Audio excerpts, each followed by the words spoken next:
ఇప్పుడున్న జనరేషన్లో అసలు ఫార్మింగ్ని ఒక అంటే రెస్పెక్ట్ లేని వర్క్ లాగా చూస్తారు. అసలు ఫార్మింగ్ అంటే ఏంది ఫార్మింగ్, ఇవాళ రేపు ఎవడు చేస్తుంది ఫార్మింగ్ అనే విధంగా ఆ మైండ్ సెట్తోని చేంజ్ అయిపోతున్నారు పీపుల్స్ అంతా.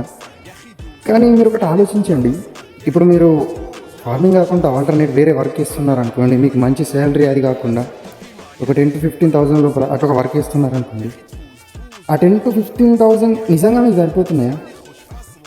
సీరియస్గా మీరు ఆ వర్క్లో హ్యాపీగా ఉన్నారా?